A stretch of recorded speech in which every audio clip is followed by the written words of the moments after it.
Sponsored by 666bet.com. Kevin Cassius for Rifle TV in association with Macklin's Gym Marbella and 666bet. We're at the undercard press conference here. 2 press conferences today. It's quite good. Enjoyed it? Yeah, it was good. quite good. Great turnout. Great turnout. Masses of cameras. ITV, BBC, Sky Sport. Brilliant. Really enjoyed it. I Film London. IFL TV. IFL TV. Let's talk about the first press conference first of all. Hidenori Otaki was here and Javier Chacon added a little twang to it. They're very confident, aren't they? Yeah, Chacon has come over here. Chacon is a much tougher fight than Ramos. Again, Jamie didn't have much footage of Ramos, only that obviously when Chacon got announced, he went online. If you go online, there's footage of him against Marino, but also KO of the year when he cleaned someone out of a right hand. That was the first one that I watched when we got offered the opponent, which weren't the best. Very tough, small, going to be like a little Rottweiler at Jamie for 12 rounds. I think it's going to be a tough fight. I do. I think it's the one that's going to probably kick the live broadcast off. I think it's going to be a tough fight. And dangerous in the fact that he has to win this, otherwise there's no Comeda fight. He's a bit like the George Groves fight and a bit like the James DeGale fight in that DeGale more so is a tougher fight and a lot on the line. But Groves, if he's not really motivated for this fight, he's going to have his hands full.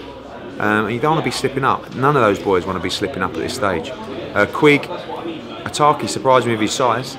Very big, of course, and we know he's undefeated since 2007, 17 on the spin, 8 in the WBA, 9 in the WBO, 3 in the IBF, highly ranked, here with a huge team, about 25 of them here. 25? Yeah, brought over team, doctors, fans, everything, so they're here to win, and very nice. They brought me some presents as well. What did they bring you? I haven't checked yet. It's like some kind of chocolate liqueurs, some Chinese, Japanese tea. He walked in, he said, "Hello, promoter." He said, "I have a present for you." I thought, it's great. I said to Scott Quigg, "I've been promoting you for what, 3 years?" I said, "What have you ever bought me? Not even a bag of chips." No, and you've got a chippy access to a chippy. That's what I'm saying. Well, that's why I said it. Liberty. Yeah. Bradley Saunders also added to this bill a couple of weeks after you announced your signing of him. A routine opponent for Bradley? Well, I hope so. I wasn't over the moon with the opponent. They selected him. He's Ivan Lekitis. He's 13 wins, I think 12 losses, but 13 wins, 12 by KO. He took out Frankie Monkhouse. Frankie Monkhouse. Yeah, he knocked him out.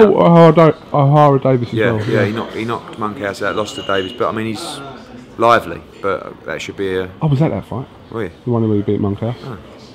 Sorry. Yeah. Go on. So yeah, obviously just getting him on, getting him out, and onwards and upwards with Bradley. Anthony Joshua with Michael Sprott. I said people are overlooking. Listen, at the end of the day, Anti's had 9 fights. We've got to take him through. We've got to push him in the right way. Sprott's not a mug. I mean, he's been around a long time. He's dealt with big guys before. He looks quite big himself. I mean, he's like 6'3", but actually looks a lot bigger than a lot of the other opponents that Anthony's faced. I'm looking for a great performance from Anthony Joshua. I believe he'll deliver that. But Sprott's game and he'll have a go.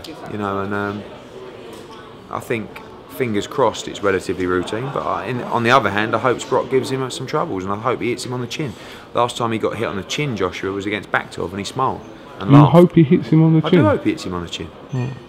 Listen, I want these, I want them tested, and they've got to learn. If they don't get hit on the chin, great, he's done everything right. But I'm okay for Joshua to get hit on the chin. I think he's got a great chin, and I want some excitement. Okay. What do you want me to tell you? That I want it to be boring, and I want Joshua to go. I mean, that's double.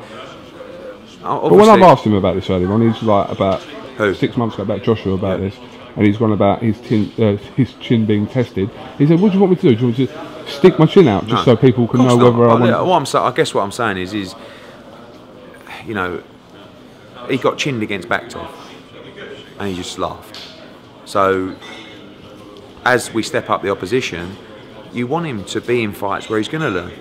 Obviously, you don't want him to get chinned, but you know what I'm saying. You want his chin tested, basically. I believe he's got a great chin. I think he's had some digs, but I want a proper fight. That's what I want.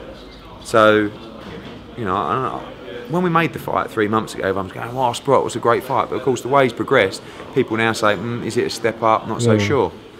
But Callum Smith is. I keep saying it. This is such a great fight. Serge Locker and his team, same people that are here with Zlatan, and I've Got already smoke on their faces. no, they think they're going to win. Yeah. I spoke Luca, who's his manager, who's a real good guy. Is that the geezer with a cigar? No, that's the other geezer. Yeah. He says, he comes to me, he says, this is a great fight. He says, our guy will win. He said, late stoppage. He's very, very tough, very durable, very strong. This is a great fight, honestly. But they had that aura of confidence when Zlatan came on. And he won, yeah. And he won, so... It's a tough fight. Listen, I keep just said in the press conference, Callum Smith is all hype. He will not win on Saturday night. If he's as good as we think he is, he will win in a great fight. But Serge Locker's not like getting crumbled by a body shot in the early rounds. He's not getting decked. I mean, he will come at you all night. He's been chinned by Abraham. He's been chinned by Beaker. You know, he beat an informal, or at least a young and fresh Koren Givor. He beat Hadila Mohammadi, who's like 11 in the WBC, just about to win the world title. European title. Went 12 with De Gale. Listen, this is, and the answer is would Serge Locker have dispatched everyone Callum Smith would have thought? The answer is yes. So this is a big step up for Callum, and I won't lie to you, I'm reasonably concerned. But he's massive. Serge Locker's a really big super middleweight. Did you see the size of Callum next to him again? He's 6'4". He is the super middleweight Klitschko. That's what I'm going to start calling him. Okay, another one of your great terminologies. Also on this bill, obviously, Feigenbutz from the Southern camp. Added as part of the George Groves thing. Yeah, listen, when we spoke to Calla about putting George on, he asked if he could put Feigenbutz on. I thought, very entertaining. You know, some boxing fans would have seen him on the Smith-Abraham bill. Stick him on. I think he'll be first on, about 5:15, something like that. And we're just working on finalising the order now. You got another fight on it as well? Scotty Cardle? Yes. Yeah, he'll be floating. Yeah. So, you know, it's going to be a long night. We expect the main event in the ring at 11 o'clock. Okay. This press day was meant to have the undercard on it. The Gale and Groves were not here today. Can you tell us why? They prefer to come up either later today or tomorrow. Spoke to George Groves, he wanted to come up tomorrow, so we just said, all right, we'll do De Gale and Groves tomorrow, and then Bellew and Cleverly as well. Anthony was making the trip up anyway, Joshua, so made him come up. He's only 9-0. Didn't want to argue with him. Even though he's late. Yeah, but you know. So it's going to be a great day tomorrow. Great press day. Of course, De Gale, Periban, Groves, Duglin, and then Bellew, Cleverly. I hope they hold it together. I'm worried about the weigh-in. I won't lie to you. Do you know what the problem is? It's all, you know, this is great, and then when you come head to head, as soon as the heads go on, that's when you've got a big problem. Because you know someone's going to go like that, and then, so we just got to be careful, and we've got to make sure everyone behaves themselves. Who are you more concerned about, Cleverly or Bellew? Who do you think? Thing is, you say that, but look at the head-to-head situations before. It's been Cleverly that sort of called them on. Do you know, like... I'll stand up and say that. Yeah, that's... Do you know what I mean? Yeah, He's sort of called it on. You just got to be careful. This is such a great fight. This is such a wonderful event. Things are going so well, you know, and we don't want anyone getting fined or bring the game into disrepute. So, to have stern words. So that's tomorrow. Friday the weigh-in, which is at St George's Hall, open to the public. Yeah. Fan zone. Fan zone.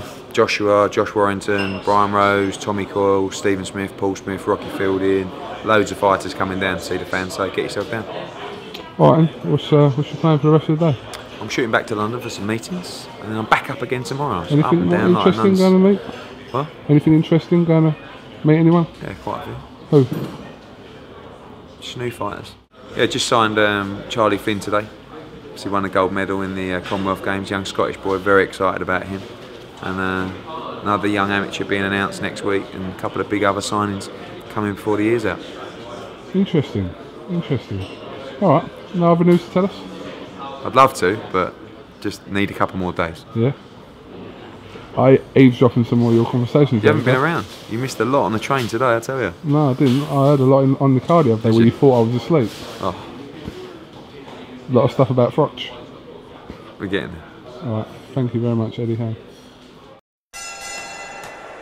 The Big Fight, sponsored by 666bet.com.